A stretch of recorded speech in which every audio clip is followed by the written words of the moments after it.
नमस्कार, स्वागत है आप सबका हमारे खास कार्यक्रम देश देशांतर में। मैं हूं कवीन सचान। भारत में ई कॉमर्स का कारोबार सालाना 51% की दर से बढ़ रहा है।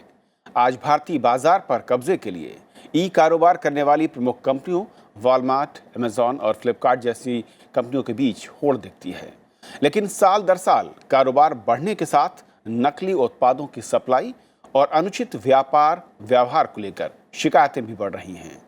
ई कॉमर्स कंपनियों के खिलाफ ग्राहकों की शिकायतें अप्रैल 2017 से मार्च 2018 के बीच 42% बढ़ी और यह आंकड़ा 78,000 को पार कर गया। पिछले साल की समान अवधि में ये 54,000 थी। एक गैर सरकारी सर्वे के मुताबिक हर 5वें व्यक्ति को ऑनलाइन शॉपिंग में नकली या गुणवत्ता रहित प्रोडक्ट मिल रहे हैं। इसके बावजूद कंपनियों से लेकर उनके सेलर्स पर किसी तरह का कोई एक्शन नहीं दिखता। दिल्ली उच्च न्यायालय ने एक ई कॉमर्स कंपनी को यह सुनिश्चित करने को कहा कि उनके मंच पर बिकने के लिए रखा गया सामान असली हो। अदालत ने कहा कि ई कॉमर्स कंपनी ये भी तय करे कि विक्रेताओं से ये सर्टिफिकेट ले कि जो सामान उनके मंच से बेचा जा रहा है वो पूरी तरीके से सही है। समझेंगे ई कॉमर्स का कारोबार क्या है, उसको लेकर भारत में किस तरीके के नियम हैं, और जब ट्रेडमार्क की चोरी या फिर डुप्लीकेसी की बात आती है वहां पर कैसे उनके खिलाफ कार्रवाई हो रही है और आगे किस तरीके के कदमों की जरूरत है। हमारे साथ 4 बेहद खास मेहमान मौजूद हैं। हमारे साथ डॉक्टर शीतल कपूर हैं, कंज्यूमर एक्टिविस्ट, स्वागत है आपका। हमारे साथ मनु सेठ हैं, मनु साहब आपका स्वागत है। विराग गुप्ता हैं, एडवोकेट हैं आप सुप्रीम कोर्ट में, आपका स्वागत है। प्रशांत कुमार हैं, ई कॉमर्स कंसल्टेंट, प्रशांत आपका भी स्वागत है। शुरुआत में प्रशांत आपसे ही करना चाहूँगा। ई कॉमर्स कंपनियों को लेकर शिकायत दिल्ली हाई कोर्ट पहुंची और उसके बाद वहां से ये कहा गया ट्रेडमार्क की चोरी ये एक आम सा हो गया है। कई जो प्रोडक्ट्स बाजार में आ रहे हैं ऑनलाइन में, जिसने कहूँ सेल के जरिए, वहां पर इसके मामले न सिर्फ सामने आए हैं बल्कि इनकी शिकायतें भी हो रही हैं। कंज्यूमर और ट्रेडमार्क इन दोनों को लेकर क्या कुछ पॉलिसी है ऐसे मंचों की?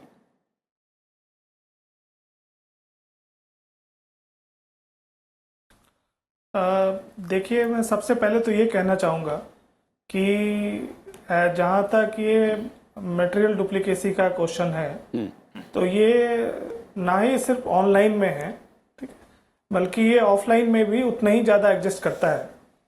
फैक्ट तो ये है कि जितनी बड़ी मार्केट होगी उतना ही बड़ा ये डुप्लीकेसी का बाजार भी है, ठीक है। अगर हम बाजार की बात करें तो 3 तरह के बाजार मेनली देखने को आते हैं आज की डेट पे। एक हमारा रूरल मार्केट है जहाँ पे लोगों को शायद प्रोडक्ट के ब्रांड की अवेयरनेस ही नहीं है या उनकी परचेजिंग पावर इतनी कम है कि वो शायद अच्छी चीज खरीदना चाहते हैं, ब्रांड नेम खरीदना चाहते हैं, लेकिन कम पैसे में खरीदना चाहते हैं, और जहाँ पे वो फेक मैन्युफैक्चरर उनका फायदा उठाते हैं। अगर दूसरा मार्केट बात करें जहाँ की अर्बन मार्केट है, जैसे मैं दिल्ली की बात करूं अगर, तो दिल्ली में कुछ हम जैसे कस्टमर जो पढ़े लिखे भी हैं, जिनको अवेयरनेस भी है, लेकिन वो जानबूझते हुए भी इन मार्केटों में जाके परचेजिंग करते हैं, जैसे चांदनी चौक, पालिका बाजार, जहाँ की मुझे पता है, हम सबको पता है कि 80% से ज्यादा मटेरियल डुप्लीकेट है या फेक है, ठीक है। और तीसरा मार्केट जिसकी हम बात कर रहे हैं ऑनलाइन ई कॉमर्स की, ठीक है, जहाँ पे बहुत सारे ब्रांड्स ये क्लेम करते हैं कि हम अपना प्रोडक्ट बेचते ही नहीं है ऑनलाइन, लेकिन आपको सारे प्रोडक्ट्स फिर भी ऑनलाइन मिल जाते हैं, ठीक है। तो जहां तक डुप्लीकेसी की बात है तो ये कहना उचित नहीं होगा कि सिर्फ ऑनलाइन मार्केट में डुप्लीकेसी है, उससे कहीं ज्यादा डुप्लीकेसी ऑफलाइन मार्केट में भी है। तो जैसा मैंने कहा था कि जितना बड़ा मार्केट होगा उतना ही बड़ा डुप्लीकेसी का मार्केट अपने आप क्रिएट हो जाता है। ओके। इंडिया में अगर बात करें डुप्लीकेसी की मार्केट की तो करीब ये व्यापार 50 से 60 हजार करोड़ रुपए का है, ठीक है, और जिसमें 70 से 80% प्रोडक्ट, फेक प्रोडक्ट का उत्पादन यहीं दिल्ली और एनसीआर में होता है। और इसको लेकर मेरी जानकारी में तो ऐसा सच कोई बहुत संगठित पॉलिसी या अभी फ्रेमवर्क नहीं है हमारे पास। क्योंकि एक सवाल था मेरा प्रशांत, जब आप रिटेलर के यहाँ जाते हैं और दुकान से कोई सामान खरीदते हैं, अगर वहाँ पर कंज्यूमर को लगता है कि ये डुप्लीकेट है या फिर ऐड पार नहीं है जो उसने दावा किया है, तो कम से कम वो उस दुकानदार से शिकायत कर सकता है, उसकी रसीद के आधार पर एफआईआर कर सकता है। लेकिन ऑनलाइन में जो सिस्टम है वो उस मंच के पास है जो मंच मुहैया करा रहा है ऐसे रिटेलर्स को अपना सामान बेचने के लिए। उनकी जिम्मेदारी क्या है? क्या वो भी सिर्फ मार्केट का नफा देखते हैं, नुकसान देखते हैं और कंज्यूमर के हित वहां पर किनारे हैं?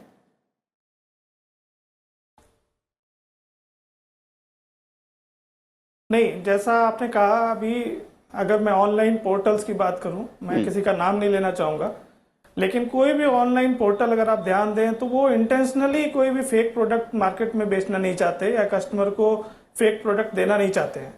ठीक है, फैक्ट तो बेसिकली ये है कि ये लोग अपने तरफ से पूरी कोशिश कर रहे हैं सभी लोग कि इस प्रैक्टिस को कम से कम किया जाए।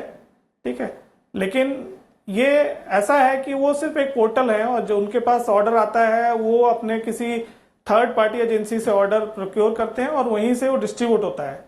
और बीच में इतना बड़ा एक लॉजिस्टिक्स का चैनल है जो कि ये कंट्रोल में थोड़ा करना इनको मुश्किल हो रहा है। बट सभी ऑनलाइन पोर्टल, जैसा कि आपने अभी खुद बताया कि कुछ क्वेरी कस्टमर की तरफ से वहां पहुंची और कुछ ऑनलाइन पोर्टल ने खुद अपनी कोशिश करके भी काफी सारे प्रोडक्ट्स को बैन किया है। ठीक है, काफी सारे प्रोडक्ट ऐसे जो अवेलेबल नहीं होने चाहिए ऑनलाइन, वो फिर भी ऑनलाइन बिक रहे थे, तो काफी सारे पोर्टलों ने उनको अपने पोर्टल से हटाया भी है। तो पोर्टल्स की तो कोशिश है कि कस्टमर तक सही चीज पहुंचे, क्योंकि जैसा आपने बताया कि ऑफलाइन में कस्टमर के पास ये रहता है कि एक रसीद है और उसको नहीं समझ में आता तो वापस कर सकता है या उसको बोल सकता है या फाइल कर सकता है। सिमिलर पॉलिसी ऑनलाइन में भी है, बल्कि ऑनलाइन थोड़ा ज्यादा इजी है मेरे हिसाब से। आप अपने प्रोडक्ट को किसी भी समय रिप्लेस कर सकते हैं, रिटर्न कर सकते हैं, तो ये पॉलिसी उसमें अवेलेबल है। जो कि ऑफलाइन में कभी कभी कई बार दिक्कत आती है, आप सामान लेके आए और दूसरे दिन उनके पास जाएं और बोलें कि ये सामान आपके यहाँ से लिया था, तो आधे लोग तो मानने को तैयार नहीं होते, चाहे आप उनकी रसीद दिखाएं। ये जो आपने बात कही है ये भी अहम है, लेकिन इसको थोड़ा सा मैं कानूनी नजरिए समझूंगा। विराग, अगर आप ऑफलाइन कोई सामान खरीदते हैं, स्लिप है, हम ना सिर्फ सामान वापस करते हैं बल्कि ये भी चाहते हैं कि जो इस डुप्लीकेसी के खेल को बढ़ा रहा है उसको पनिश किया जाए, पनिश करवाया जाए। क्या ऑनलाइन माध्यम और जो हाल का निर्देश है दिल्ली हाई कोर्ट का, वो क्या कहता है और क्या ये इसमें सब कुछ कवर है या केस टू केस इसमें मैटर करता है? देखिए, बहुत ही मैं मानूंगा कि ये क्रांतिकारी जजमेंट है और अगर यह भारतीय बाज़ार में इसका जो रेशियो है अप्लाई कर दिया जाए तो देश में एक बहुत बड़े पैमाने पर एक जो ई कॉमर्स का रेगुलेटरी नेटवर्क है वो दुरुस्त हो जाएगा। लेकिन मुझे नहीं लगता है कि यह जो जजमेंट है ये पूरे बाज़ार में या दूसरी ई कॉमर्स कंपनियों पर ये अप्लाई हो पाएगा। उसके 5-6 पहलू हैं।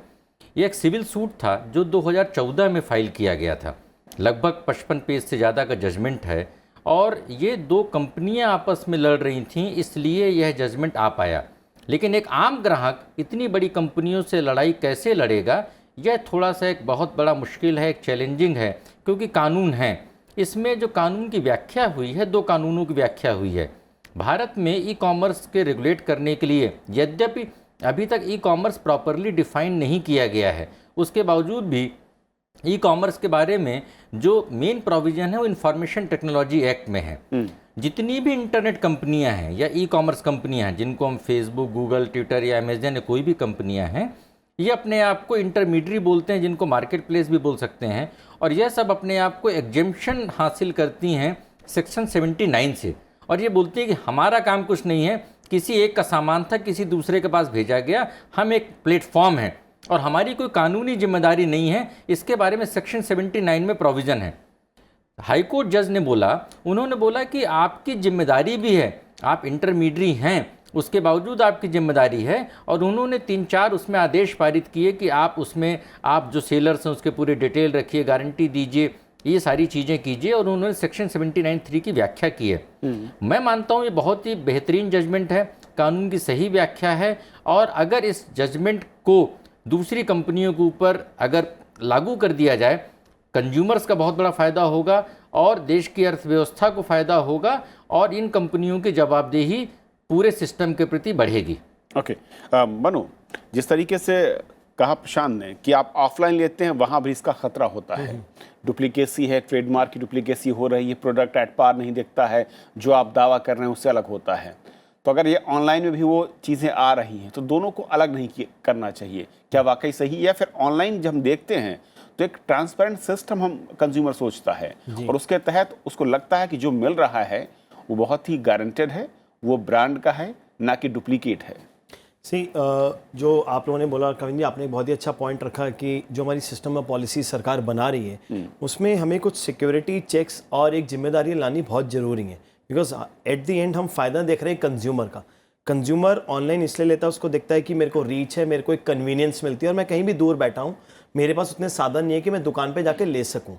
बट हमारा जो इंडियन मार्केट है, इंडियन कंज्यूमर है, वो इमोशंस के हिसाब से भी चलता है। कंज्यूमर जाके मार्केट में टच एंड फील करता है तो उसको देखता है, जैसे आपने बोला कि भाई बाजार में मुझे चीज़ पसंद नहीं आई, मैं वापस कर सकता हूँ। बट ऑनलाइन में जब तक मेरे पास डिलीवरी आती है, कुछ नहीं मुझे पसंद आता, कुछ बाद में मुझे पता लगता है कि ये एक फेक कहीं से बन के आ रहा है। तो इसलिए जो बीच में हमारा एक मेरे कोलीग ने बताया कि एक हमारा प्लेटफॉर्म है, उसमें एक सिक्योरिटीज़ और एक प्रोसेस होने बहुत ज़रूरी हैं।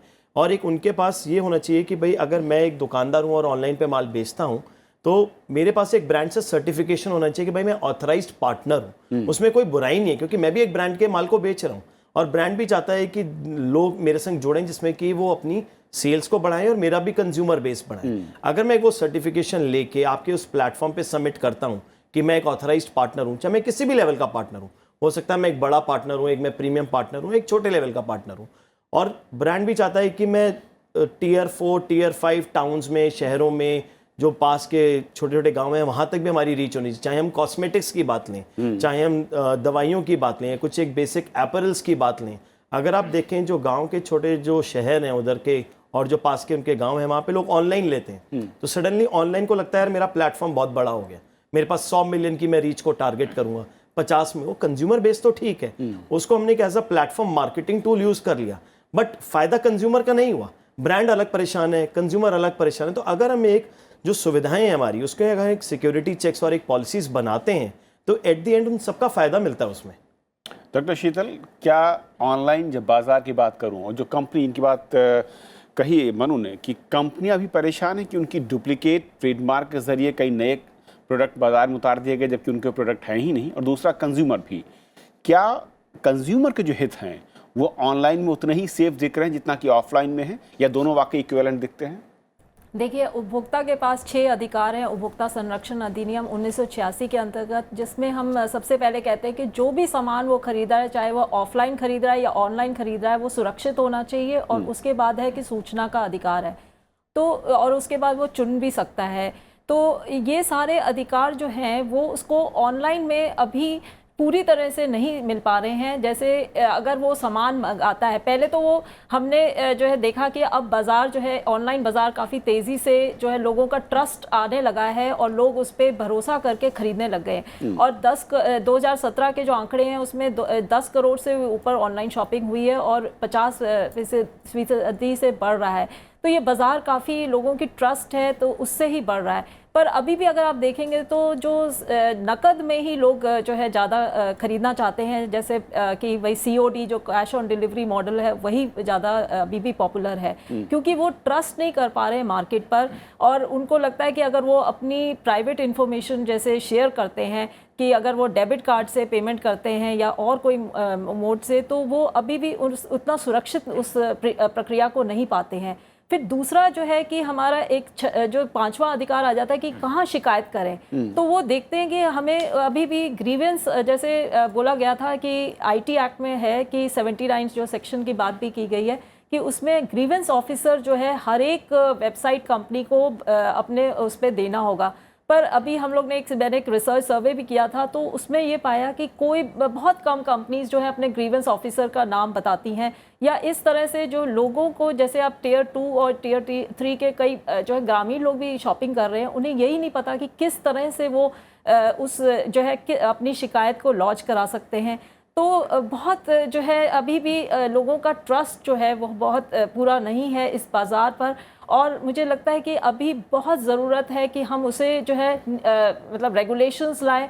और ये भी बात की जा रही है कि जो उपभोक्ता संरक्षण अधिनियम 1986 का है उसमें बहुत सारी जो है खामियां पाई गई हैं, जिसके लिए एक विधेयक भी जो है बिल अभी लोकसभा में है, पर वो पास नहीं हो पा रहा है। नए नियमों के साथ हमें इसे कवर करने की जरूरत है। जी हाँ। हम लोग जो ट्रस्ट की बात कर रही हैं, ये ट्रस्ट वाकई बढ़ा है या फिर जिस तरीके से कंपनियां कर रही हैं कि मैं एक पोर्टल हूं, सेलर्स मेरे पास आ रहे हैं, मेरी जिम्मेदारी नहीं है? मैं उसी बात पे बोलना चाहता हूं। देखिए, ट्रस्ट बढ़ रहा है, बट एक जगह इसका थोड़ा सा गलत यूसेज ये हो गया कि डिस्काउंटिंग होने लग गई। सबसे पहले आदमी ऑनलाइन क्यों देखता है, यार वहाँ सस्ता मिलेगा, कंज्यूमर ये मान के चलता है। तो उसमें जो सब्सिडीज जाती हैं वो नहीं होनी चाहिए, क्योंकि उस हिसाब से हम अपने, अगर हम कोई अपना इंडियन प्लेटफॉर्म बनाते हैं जहाँ पे हम अपने सिक्योरिटीज रखें, पॉलिसीज रखें, उन अधिनियम को रखें, तो उनसे कंज्यूमर का फायदा है। बिकॉज हमारी गवर्नमेंट की जो भी पॉलिसीज हम हिसाब से देख रहे हैं कि एंड में कंज्यूमर को फायदा होना चाहिए, उसको ऑप्शंस अच्छे मिलने चाहिए कि कहाँ पे वो प्रोडक्ट ले सकता है और वो कैसे खरीद सकता है। बट अगर प्राइस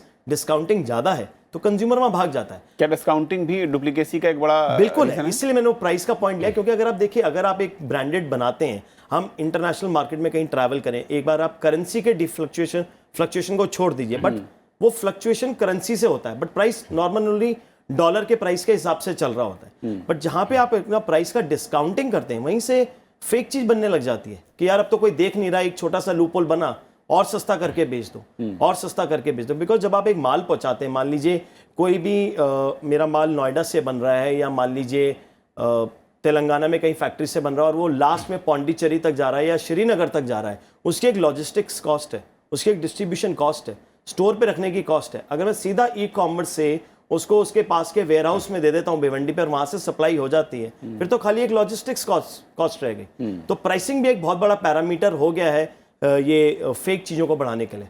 जी शीतल जी, उन्होंने जो 2-3 पॉइंट बोले हैं, पहला उन्होंने जो ग्रीवांस वाला बोला है, आपको ये पता है, और आई थिंक 23 अगस्त 2012 को जिस मैटर को मैंने दिल्ली हाई कोर्ट में आर्गू किया था, उसमें ग्रीवांस के बारे में बात हुई थी।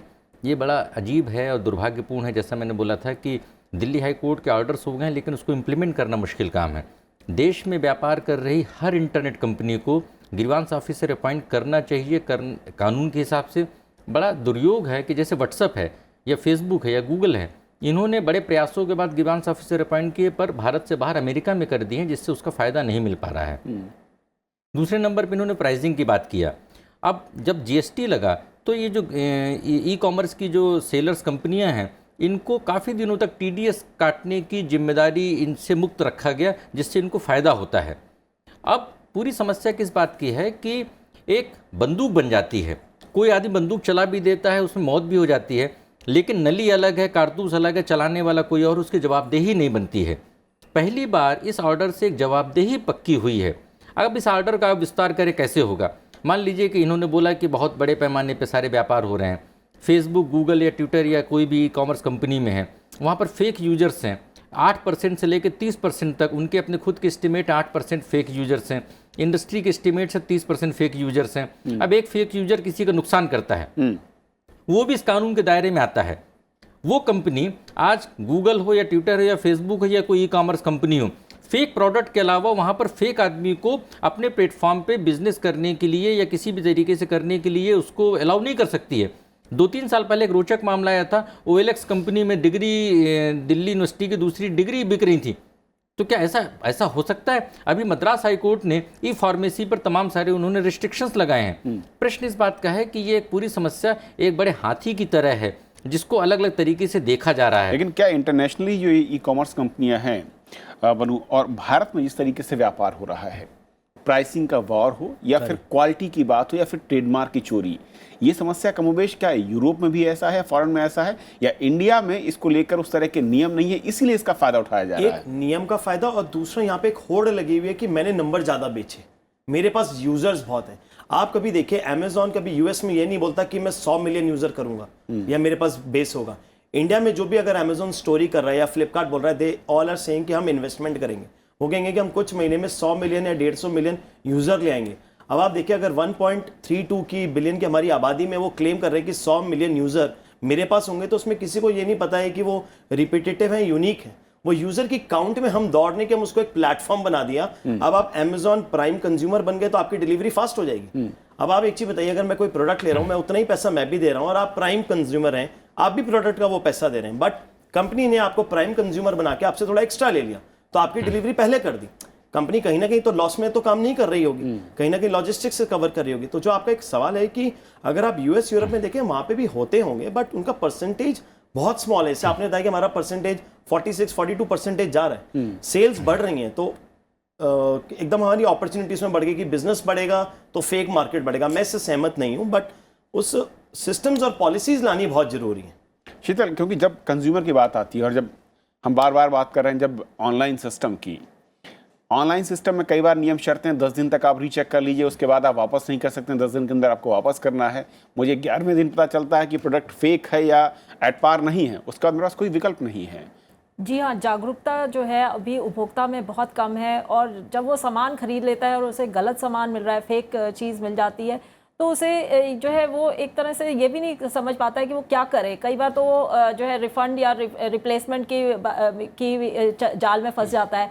उसको जो है कई बार मुझे तो लगता है कि रिव्यूज़ और वो पहले एक तो जागरूकता रहनी चाहिए कि क्या सामान कहाँ से ख़रीदना है, और अगर उसे शिकायत करनी है तो उस पर भी उसे तुरंत एक्शन लेना है, और कहाँ पर उसे शिकायत करनी है वो भी उसे जानना चाहिए, और इमीडिएटली जो है उसे एक रिव्यू भी लिखना चाहिए उसके सोशल मीडिया प्लेटफॉर्म पे जाकर, जिस भी पोर्टल से उसने ख़रीदा है, कि वहाँ पर वो अपना एक नेगेटिव कमेंट लिखे मेरे उससे, कि उससे बहुत जो है इफ़ेक्ट पड़ता है। क्योंकि आजकल कंपनीज़ जो हैं वो उनके बड़े मैनेजर्स भी पढ़ते हैं, और अगर एक भी कमेंट गलत आता है कंपनी के बारे में तो वो एकदम जागरूक होते हैं कि ये सामान कैसे गलत जो है लोगों तक पहुंचा है। जैसे अभी एक केस आया था जिसमें कि कॉस्मेटिक कंपनी जो थी, एक बड़ी नामी कॉस्मेटिक कंपनी के लोगों तक 350 जो है यूज़र्स तक गलत कॉस्मेटिक पहुंचा।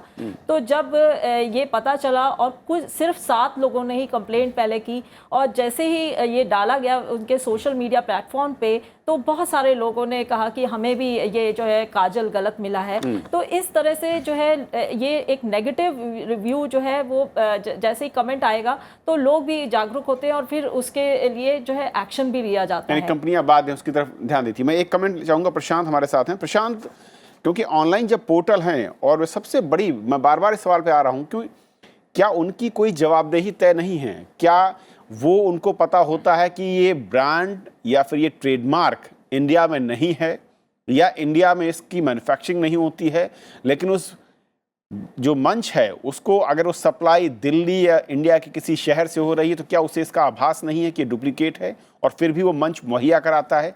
और अगर रोकता है तो क्या वाकई वो कार्रवाई करता है, और उसे पब्लिक क्यों नहीं करता? नहीं, आप बिल्कुल सही कह रहे हैं। ये आज 2 चीज़ों की ज़रूरत है। एक स्ट्रॉन्ग फ्रेमवर्क और स्ट्रॉन्ग पॉलिसी चाहिए जो इन ऑनलाइन पोर्टल्स को डिफाइन करे और इनकी ड्यूटीज़ एंड रिस्पॉन्सिबिलिटीज़ को डिफाइन करे। डेफिनेटली वो अगर इस प्रोडक्ट को अपने पोर्टल से सेल करते हैं तो वो ये नहीं कह सकते कि हमारी रिस्पॉन्सिबिलिटी नहीं है, उनकी रिस्पॉन्सिबिलिटी है, और डेफिनेटली है। इसी वजह से वो रिप्लेसमेंट या रिटर्न का ऑप्शन भी देते हैं लोगों को। और जैसा कि अभी विराज जी कह रहे थे कि कॉल सेंटर्स उनके बाहर हैं, हो सकता है उनके कॉल सेंटर्स बाहर हो, ऐसे बहुत सारे इंडियन ब्रांड्स भी हैं जिनके कॉल सेंटर बाहर हैं, लेकिन आपके पास कॉल का ऑप्शन हमेशा है। अगर आप कॉल बैक चाहते हैं, आपके पास हमेशा कॉल बैक आता है, तो ऐसा नहीं है कि आपको कोई इंटरनेशनल कॉल उसमें करने की जरूरत पड़ती है। तो दूसरी तरफ मैं ये कहना चाहूंगा, जहां स्ट्रॉन्ग फ्रेमवर्क और पॉलिसीज की जरूरत है इन पोर्टल्स के लिए, उसी तरह से कंज्यूमर अवेयरनेस क्रिएट करने की भी जरूरत है। कई बार हम देखते हैं एक बहुत बड़ा सा ब्रांड जिसका नॉर्मल सा अगर कोई सनग्लास आप बाजार में लेने जाएं तो 5,000 रुपए का आता है, और अगर वो किसी पोर्टल पे या कहीं आपको किसी भी ऑफलाइन शॉप पे भी अगर वो आपको 900 रुपए का या 999 रुपए का ऑफर देके बेच रहे हैं, वो 999 रुपए 900 रुपए में नहीं मिल सकती है। इसका मतलब है इट्स ए फेक है। जब तक हम इन चीजों को अवॉइड नहीं करेंगे, कंज्यूमर अवेयरनेस भी क्रिएट करना उतना ही जरूरी है। मैं थोड़ा सा डिसएग्री करता हूं कि हम दूसरे पार्ट पर क्यों जाना चाहते हैं कि कंज्यूमर ये तय करे कि सही है कि गलत है, फेक है कि नहीं है। वो जो मंच विराग हम दे रहे हैं, अगर मेरे मंच पर कोई आके सामान बेच रहा है और मुझे पता है कि ये प्राइसिंग और ये प्रोडक्ट डुप्लीकेट है या ट्रेडमार्क गलत है, तो मैं उसे क्यों मुहैया करा रहा हूं? एक आखिरी कमेंट चाहूंगा कि कैसे रोकेंगे? छोटी सी बात मनु जी ने बात बोली कि उनका पूरा जोर रहता है कस्टमर्स को बढ़ाने में। भारत में काम कर रही सारी कंपनियां घाटे में चल रही हैं। अभी कल की रिपोर्ट है कि अमेजन घाटे में चल रही है, फ्लिपकार्ट घाटे में चल रही है। उसके बावजूद भी 70-80 हज़ार रुपए का आप लोन दे रहे हैं। कहाँ से दे रहे हैं? हम क्या माने कि यहाँ पे कहाँ पर फेक है? अगर आप कॉमन सेंस की बात करते हैं तो एक घाटे में काम करने वाली कंपनी आपको डिस्काउंट कैसे दे रही है? तो मैं समझ रहा हूँ जैसे उन्होंने बात बोला, नियम रेगुलेशंस की जरूरत नहीं है। विदेशों को और भारत में आपने फर्क देखा था, विदेश में सख्त कानून है, इनके ऊपर सख्त जुर्माना लगाया जाता है। भारत में सख्त जुर्माने की व्यवस्था नहीं है, और हम जो कंज्यूमर प्रोटेक्शन का हर चीज़ हमने कंज्यूमर पर छोड़ दिया है। कंज्यूमर इन बड़ी कंपनियों से लड़ाई लड़ नहीं सकता है, उसके लिए ऐसी व्यवस्था बनानी पड़ेगी कि अगर ये कोई गलती करें तो सिस्टम इनके खिलाफ सख्त कार्रवाई करे, तभी सुधरेंगे, वरना तो सिस्टम ऐसे चलता रहेगा। मनु, एक आखिरी कमेंट, जो बात विराग ने कही इस पॉइंट पर भी कि जो तमाम कमोवेश कंपनियां हैं ऑनलाइन ई बाजार की, ज़्यादातर घाटे में शो करती हैं अपनी बुक को, उसके बावजूद इतने लंबे डिस्काउंट, ये मॉडल क्या है? सर आपने बिल्कुल सही सवाल करा, और आई थिंक इन सब में हमारे पास एक बहुत ही अच्छा केस है स्नैपडील का, जिसको कि सॉफ्ट बैंक ने फंड करा। यही वो कंपनी जिसकी वैल्यूएशन कुछ नहीं थी, वैल्यूएशन बहुत ऊपर गई और उसके बाद वो कंपनी बैंकरप्ट होकर बंद हो गई। तो अगर आप देखते हैं कि ये सारा खेल है सर वैल्यूएशन का, क्योंकि आप कस्टमर बेस दिखा रहे हो, आप ये दिखा रहे हो कि मेरे पास इतनी कंज्यूमर बेस है जिसको कि आपका मैं प्रोडक्ट 2 मिनट में पहुंचा सकता हूं। आप कोई भी देखिए इंटरनेशनल ब्रांड्स, जो बहुत सारे ब्रांड्स हैं आज की डेट में, हर जना इंडिया आना चाहता है, हर जना चाहता है कि इंडिया मार्केट बहुत अच्छा मार्केट है, वहां पे प्रोडक्ट्स डालो। सबसे पहले वो मिलता है अमेजोन को और फ्लिपकार्ट को, वो जाके एक नॉर्मल डिस्ट्रीब्यूशन चैनल को क्यों नहीं मिलता? सर देखिए, हम सब लोग पहले माल खरीदते थे, चाहे वो पेंट्स हो, चाहे वो दवाइयाँ हो, चाहे वो कॉस्मेटिक हो, एक माल को एक दुकान तक या किसी गांव तक पहुंचने में 6-7 दिन लगते थे। आज वो सबसे पहले ब्रांड को दिखाता है, आप मेरे संग माल डालो, 24 घंटे से 48 घंटे में आपका माल मैं कंज्यूमर तक पहुंचा दूंगा। तो जितनी भी ये कंपनीज हैं वो फंडिंग ले लेके अपनी वैल्यूएशन बढ़ाती हैं और ये दिखाती हैं कि हमारे पास इतनी रीच है। उन्होंने टाई अप कर लिया बस लॉजिस्टिक्स सर्विस से, बाकी तो सारी चैनल खत्म हो गई और उनकी फंडिंग बढ़ गई, उनको वैल्यूएशन मिल गया, कंज्यूमर बेस मिल गया। आज आप एक बताइए ना, आज आप जाके नॉर्मल शॉपिंग, अगर मैं एक दिल्ली का एग्जांपल लूं, कनॉट प्लेस में एक शॉप है जिसमें हम पहले बहुत जाके शॉपिंग करते थे।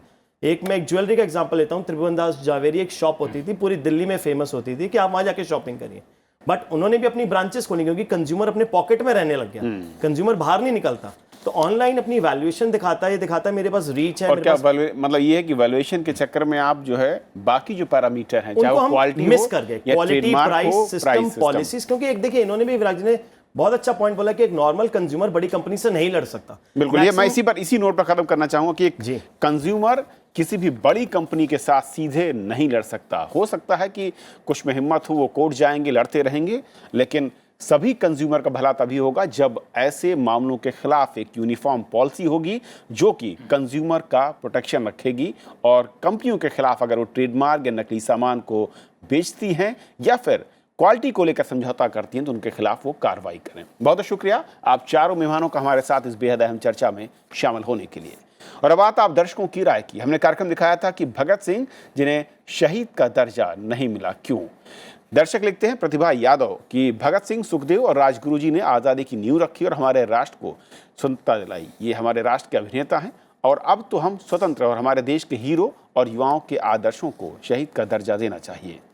पल्लवी लिखती हैं कि भगत सिंह की गणना स्वतंत्रता सेनानी के तौर पर होती है जिन्होंने भारत की आज़ादी में अहम भूमिका निभाई, लेकिन ये हमारे देश की विडंबना है कि आज भी उन्हें शहीद का दर्जा नहीं दिया गया है। ज़रूरत है कि भारत सरकार को नीति बनाकर भगत सिंह को और उन जैसे लोगों को शहीद का दर्जा मिलना चाहिए। आप दर्शकों का शुक्रिया। हमारे कार्यक्रम YouTube पर देख सकते हैं। फिलहाल आज इतना ही। नमस्कार।